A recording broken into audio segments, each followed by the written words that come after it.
zone with one of the top infectious disease specialists in the world. Dr. Rich Besser takes us on a terrifying journey. It's the gates of hell. You don't touch me. And comes face to face with the disease that shows no mercy. To protect the U.S. is to stop the outbreak. This is the only way to keep entire nations from being reduced to ashes. As this deadly virus spreads across borders, find out how bushmeat from markets in Africa end up smuggled into the United States and can pose a hidden threat here at home. Where did it come from? Why is it spreading? Can anyone stop it? And is there a cure? Ebola, inside the deadly outbreak. Somewhere on the other side of the planet, in a hidden corner of a tropical rainforest, a new virus is surely incubating. A pathological killer that could unleash a deadly plague at any time. ABC's chief medical correspondent, Dr. Rich Besser, takes us on a harrowing journey to the heart of darkness.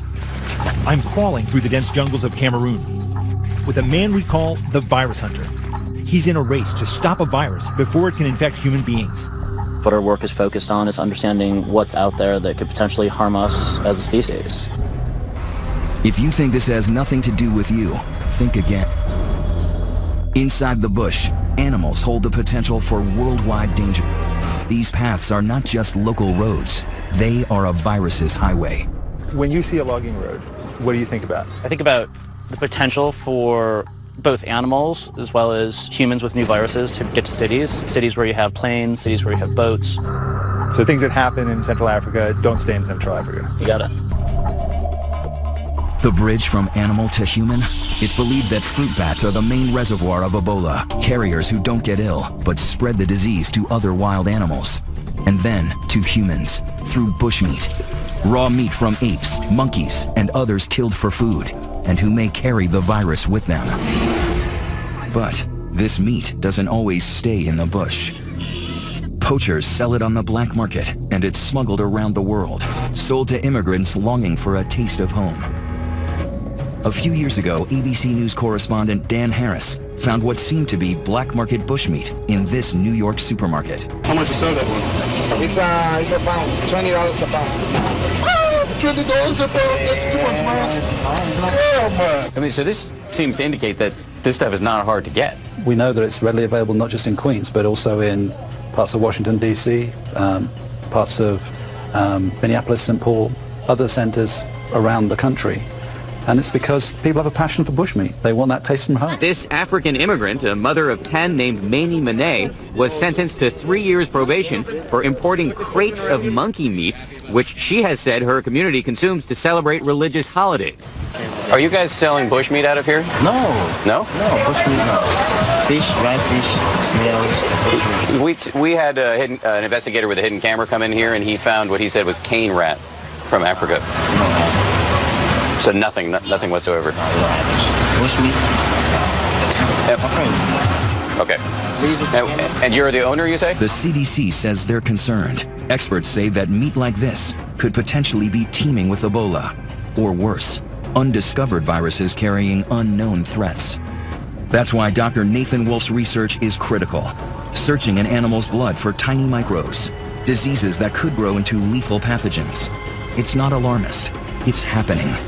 The deadly swine flu that killed 18,000 worldwide jumped to humans from pigs, HIV from a monkey, and now Ebola. Ebola is now an epidemic of the likes that we have not seen before. It's spiraling out of control. It is getting worse. It's spreading faster and exponentially. Where Ebola's hit the hardest? Okay? Liberia, the epicenter. Not a lot of flights coming into Monrovia, and those that are coming in, they're screening everybody for Ebola. Surreal, uneasy, in the grips of something awful. Monrovia, Liberia is a capital under siege by the deadliest Ebola outbreak in history. Doctors and relief workers suited up like spacemen make their way through the streets in a race to contain the virus that so far they've been unable to stop.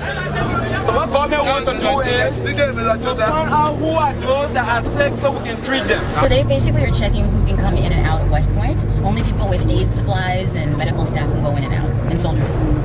ABC News reporter Carrie Eldo is Liberian American, and she's been filing reports from a neighborhood here.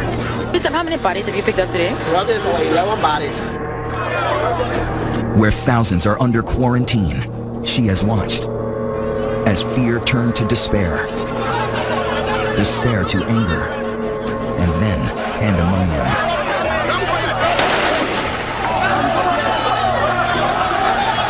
There's been looting and rioting. The only routes out are ones nobody wants to take, by ambulance, straight to an Ebola treatment center, or in a body bag.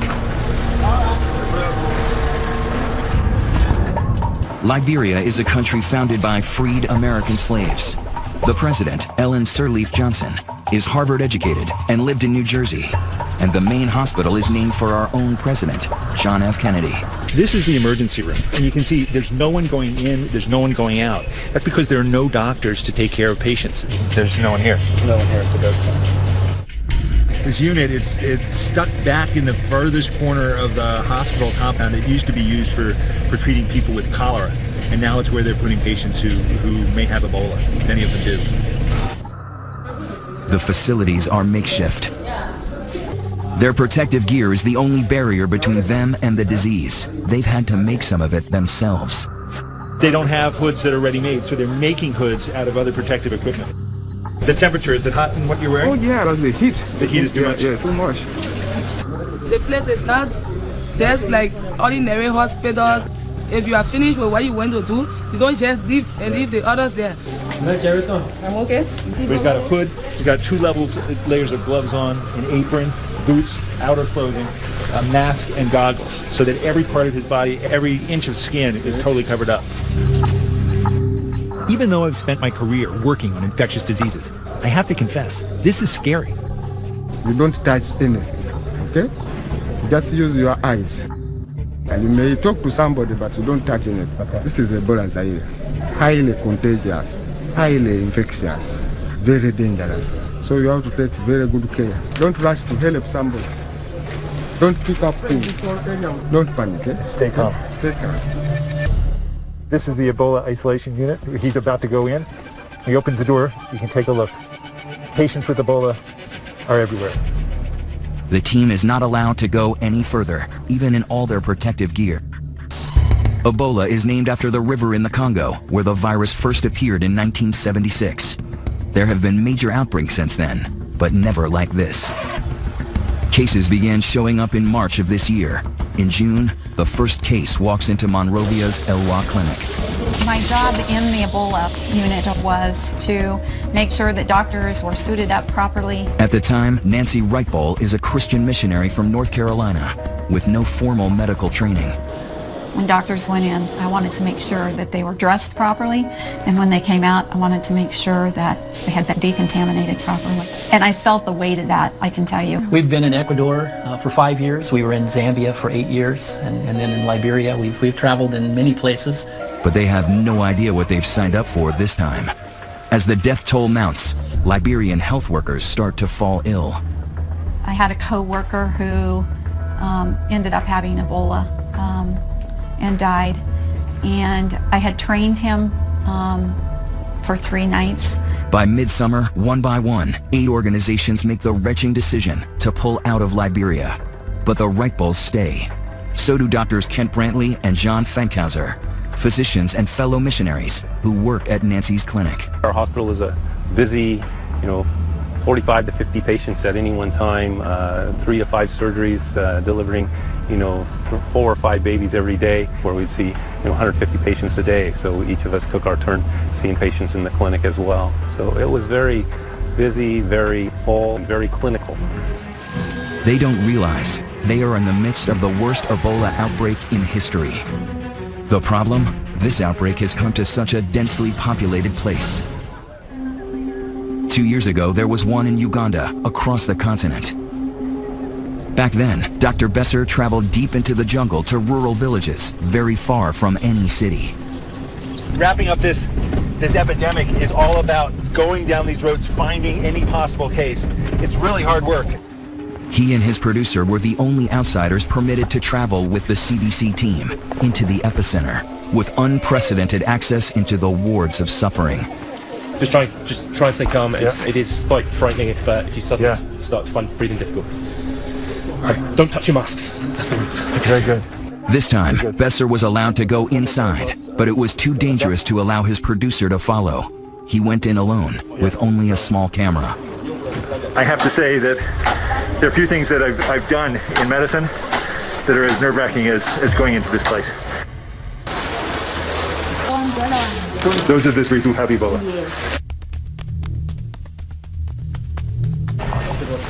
I'm doused with bleach again and again. It's hot in there. This outbreak was ultimately brought under control. Its isolation made it more possible to contain. But Ebola didn't go away. It may have been as early as December that this latest strain came out of the jungles in Guinea, along the open borders of 3 countries. And when it hit Liberia's biggest city, it exploded with a vengeance. Ebola travels through contact with bodily fluids, blood, diarrhea, vomit. And this is what makes this outbreak so dangerous. In an urban area with people packed on top of each other, Ebola has been almost impossible to stop. This is not just a threat to Liberia, this is not just a threat to West Africa or Africa, it's a threat to the world.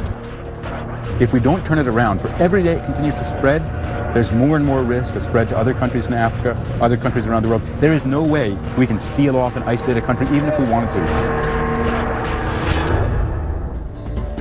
The real fear is that it could mutate into a smarter virus, turning airborne. It could infect with a single sneeze, as millions of lethal pathogens fly through the air. In airports, crowded subways, children's playgrounds. A global pandemic that knows no borders. Coming up, a call to action. We have to move with force as the virus turns on the American volunteers, brave enough to stand in its way. Really pretty sick. So they did the test. I did have Ebola.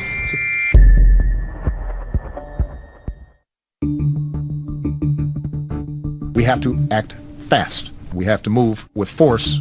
President Obama now sounding the alarm, sending 3,000 U.S. troops and 100 specialists to West Africa, to the front lines of the battle against the deadly Ebola virus. Faced with this outbreak, the world is looking to us, the United States. Joining healthcare workers who have come from all corners of the globe in a race against the clock to beat back the pandemic.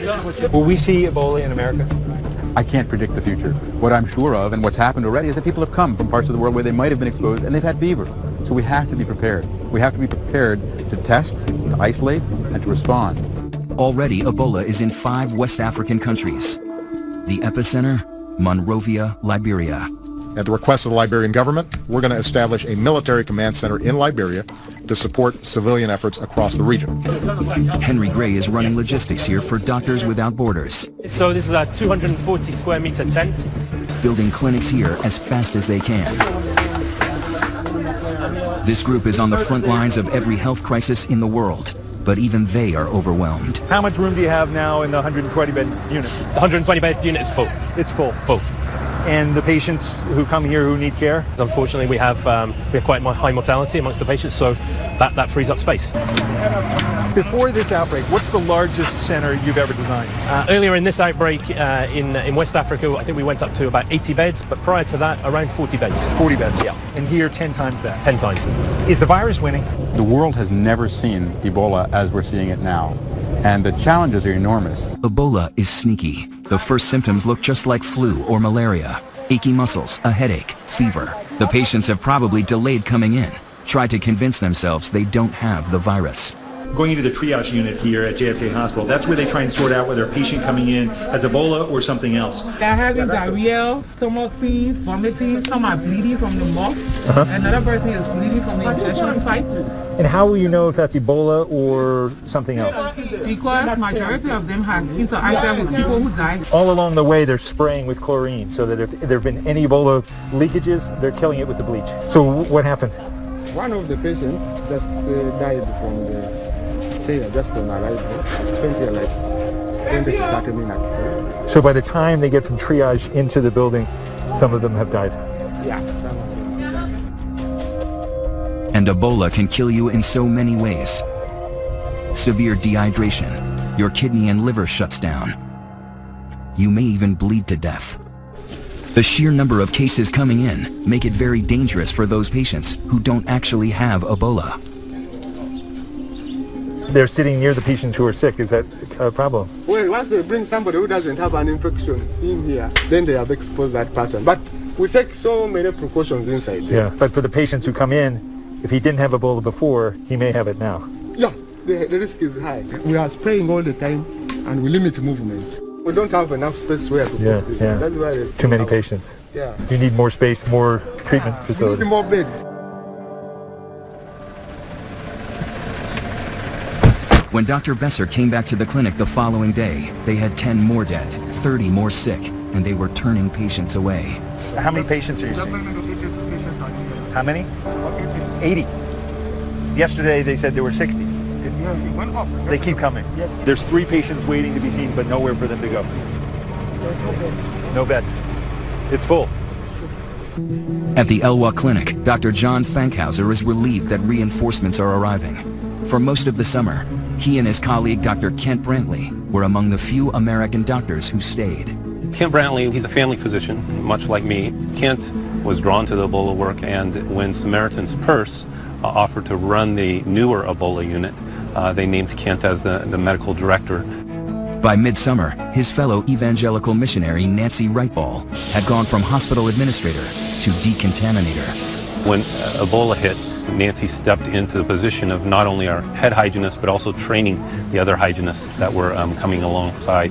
And so she had a position that was never inside the unit. When we got suited up, she would make sure that we were suited up appropriately and not an inch of skin was showing.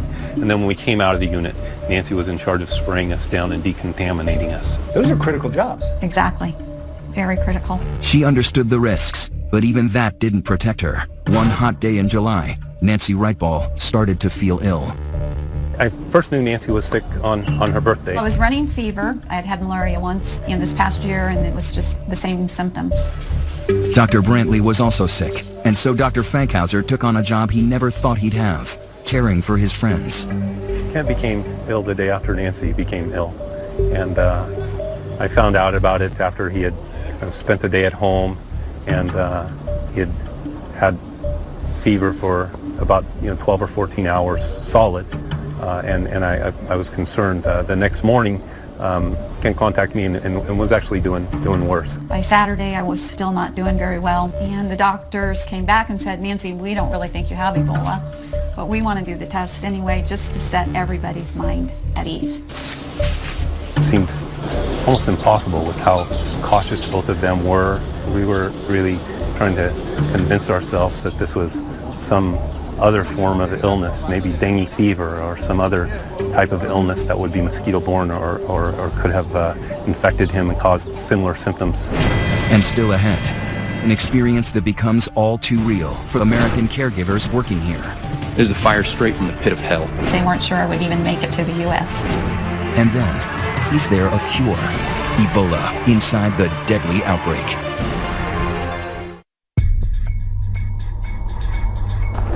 Here in Liberia, in the grips of the deadly Ebola epidemic, It's not fake.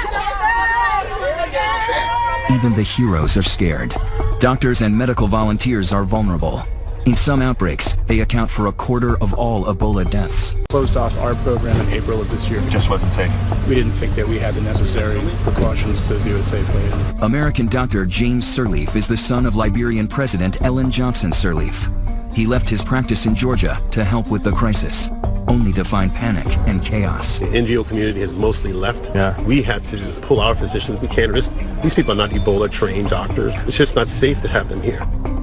While others pulled out, many of those who stayed were missionaries. And by early August, Americans Dr. Kent Brantley and Nancy Wrightball had serious symptoms. How do you tell the love of your life that they've contracted a deadly disease and that there's, a chance, a great chance that she might not survive? It fell to Nancy's husband David to deliver the diagnosis. He said, I want to tell you that Kent, Dr. Brantley, his Ebola test has come back and it's positive. It was hard to hear that. And then David said, and Nancy, you have Ebola also. The odds are not good. Among Liberians, more than half of those with the disease are dying. There is one slim hope. A new drug called ZMapp still being tested on monkeys. Dr. Brantley is the first human patient. Their charities hire a plane to transport them home over 4,000 miles in a specialized medical isolation pod, sealed to protect everyone on board. When I got on the flight in Liberia, I wondered if I would ever see David again. We felt like it was pretty critical. I don't remember much of the flight at all. Pretty dehydrated, really pretty sick. They weren't sure I would even make it to the U.S. They are taken to Emory University in Atlanta, a different medical universe. One of 4 high-tech centers in the country designed to handle the most deadly and contagious diseases.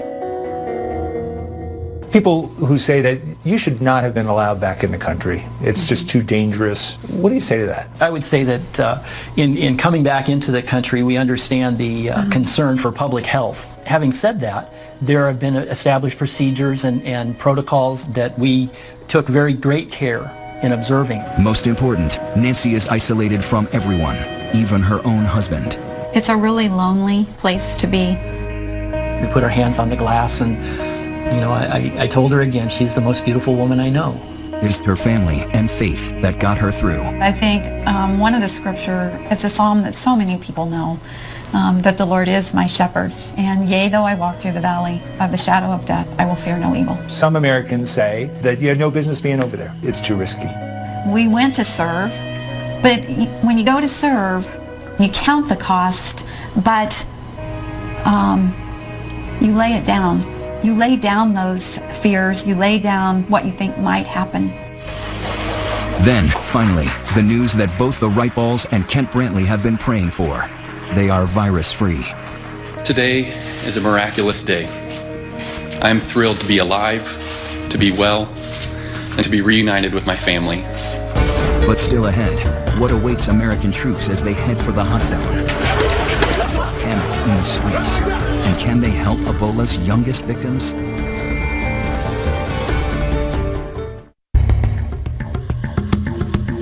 It looks like a war zone.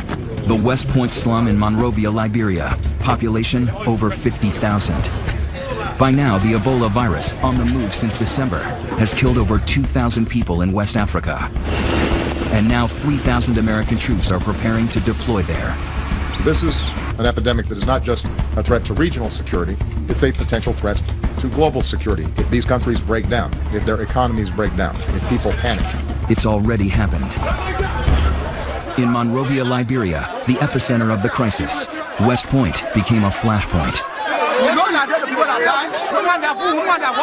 The panic started in mid-August when the government set up an Ebola holding center there. They quickly filled up with people like Finda. The other adults in her family are dead, so she has 6 kids with her, and her nephew Sa is sick.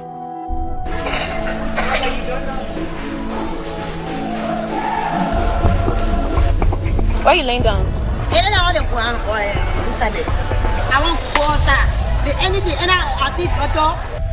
Her young sister, another nephew, and her own 2 boys aren't ill, but they all wait with Sa, amid other patients who may have Ebola. You an hour? I will not touch him. Touch him. Why? Because it's safe. It's safe. And then what I'm doing in my hand. It's so self-full. I'm so self-full, man.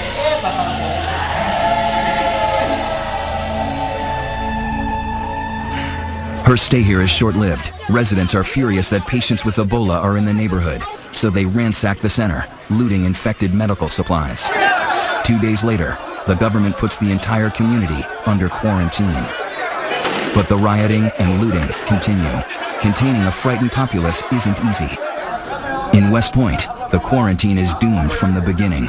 There where the string across is, that's where people cannot go past. That's the quarantine line. Yes. And the idea is that the germs will stay on that side of the line. I guess so. Yeah. That's just absurd. But when people are scared, they do crazy things.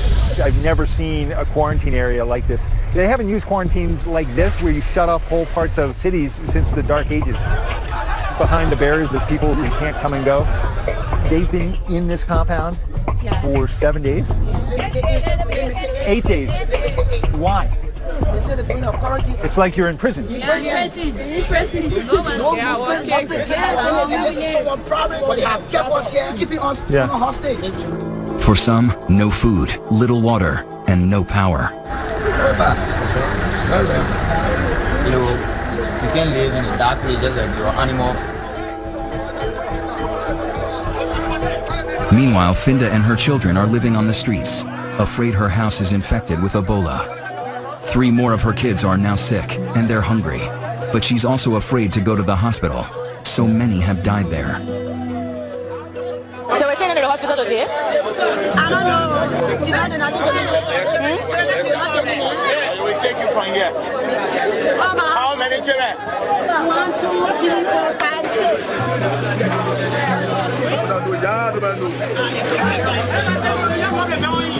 Like it or not, like so many others, she is forced to go. But it's too late. Little Sa dies in the hospital.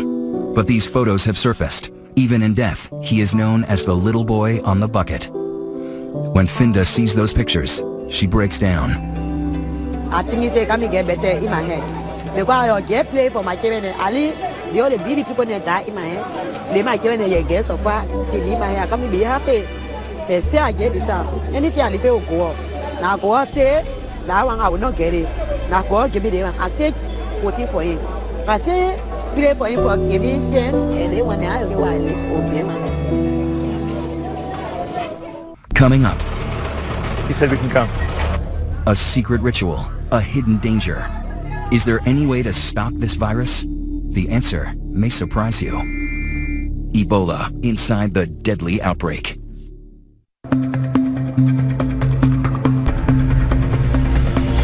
I never thought I'd be in pursuit of death. We're chasing one of the burial teams that's been put in place to properly dispose of people who die from Ebola. But in Monrovia, Liberia, Ebola is spreading uncontrollably. One of the main ways Ebola is spreading in West Africa is through burial practices, the ritual cleaning, the other things that are done around burial. If they can't change that, the feeling is there's no way to control Ebola in West Africa. Officials are on the hunt to find these bodies, test, and burn them before more people get sick. At JFK Hospital, the dead are taken out through the back door. We can come to this side. Yes? We're beckoned in by part of the burial team. He said we can come. Don't touch anything. Don't touch anything.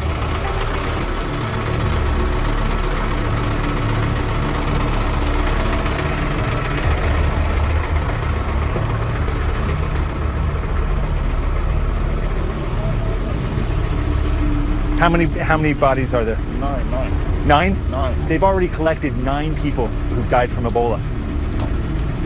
How many more will there be today? 5 more. 5 more to be collected. Oh my God. It's the first time here in Liberia that I've really been scared.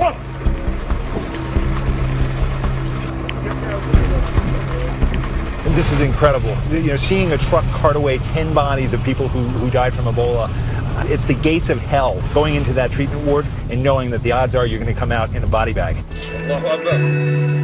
The scenes here in Liberia are grim reminders of what can happen when a virus breaks into the human population. We are all social creatures, care for our sick, wash and bury our dead. And that is in the end what makes human beings so vulnerable to Ebola. It's why one of the biggest problems here in Monrovia are burials. Bodies may be covered with viral particles that can infect any who touch them. Funerals are a common source of Ebola's spread. ABC News producer Carrie L. Doe was with a burial team as they attempted to recover a body from a grieving family who doesn't want to part with it. Why do you want to bury the body today? Because the man is a Muslim man. So we'll bury the body today. We'll do our bury the man today. Because the people can go out to bury the body in our place. It's not anything. But we'll bury the man today. But what if he does have it? What if he did have Ebola? The man not have Ebola. The bodies are packed up, never to be seen again. This is where they end up, a pile of ashes. beside the next bodies ready to be burned. Sometimes the bodies are taken before they're even tested. It leads to mass denial that loved ones ever had the disease. Families so desperate to bury their own that we catch a secret one about to take place to avoid the government carting the body away. Where were you all taking the body? The boys were caught by vigilant neighbors, disgusted that they might spread the disease in the neighborhood. An unforgivable crime. That thing is very, very terrible. For you sitting in the car with that body, it's terrible. They brought all the Ebola outside. They put in the community straight away, y'all. Precisely what these body collectors are trying to avoid. We're following this blue truck. It's got the head of the burial team. He got word that in one house in this village, 5 people died from Ebola. It's a race against time. Every second those bodies linger, the greater the chance of someone else getting infected. The community here says that the 2 people in this house did not die from Ebola, so they're not letting the burial team in. To Elwa. How many bodies are in Elwa? Elwa, we had 8 there. Yes. The burial team is pulling out. They're going to the next hospital where there are many bodies, many people who have died from Ebola. A grim task with no end in sight, no shortage of bodies.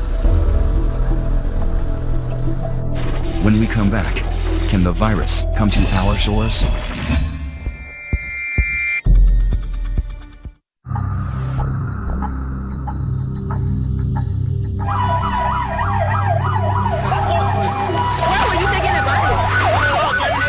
It is a fire. It is a fire straight from the pit of hell.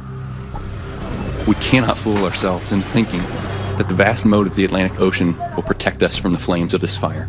An impassioned warning from a man who knows Ebola's wrath all too well. American doctor Kent Brantley knows he's lucky. The medicine he took is not a definitive cure for Ebola. Others who were treated with it have died. And as the U.S. puts boots on the ground in West Africa, cases there double every 3 weeks. An already very weak public health system is near collapse in these countries. Patients are being turned away, and people are literally dying in the streets. And it's a struggle to keep infected patients quarantined. This video captures hospital workers trying to subdue a man who ran away from the Ebola ward. Even one case undetected can wreak havoc. A few weeks ago, a Nigerian diplomat with Ebola slipped out of his quarantine and fled to the global oil hub of Port Harcourt, where hundreds of workers from all over the world live. He was secretly treated by a local doctor in a hotel room. That doctor died of Ebola, but not before treating dozens of patients that could have infected others.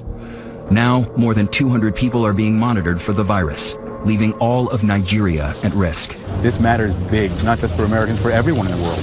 This is an unprecedented health threat, and if we don't stop it here, we're going to be dealing with it for years around the world. As the world focuses on containing Ebola, there is hope that it can finally be stopped. Scientists are right now racing to develop a cure. The NIH is testing a new vaccine, while Japanese researchers say they've developed a method to detect Ebola in just 30 minutes. And the latest breakthrough, doctors in Nebraska have injected Dr. Rick Sacra with antibodies from his colleague Kent Brantley's blood, and he seems to be responding.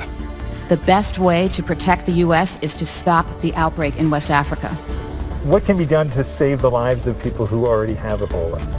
We give them the best. There are some who are doing well, like I can call you. Roma! There are some who overcome it, like this guy. How are you, my dear? Hello. Come here.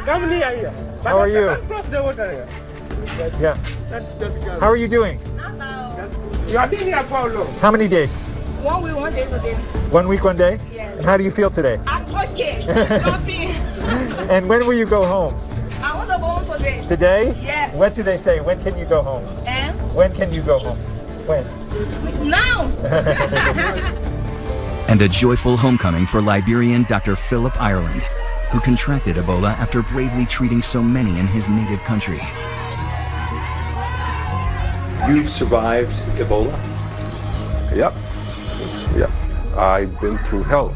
Okay, I've seen death, and I walked through the valley of the shadow of death, and just to see the sun and to see the trees and to see my children, my wife, and just to be with them. Right now, I'm very grateful. I'm happy. just to be alive. His words echoing a fellow survivor, American Nancy Reichball. But already, a strain of Ebola has emerged in the Congo. And nobody knows better than those who have put their lives on the line how difficult and dangerous it is to stop this treacherous virus.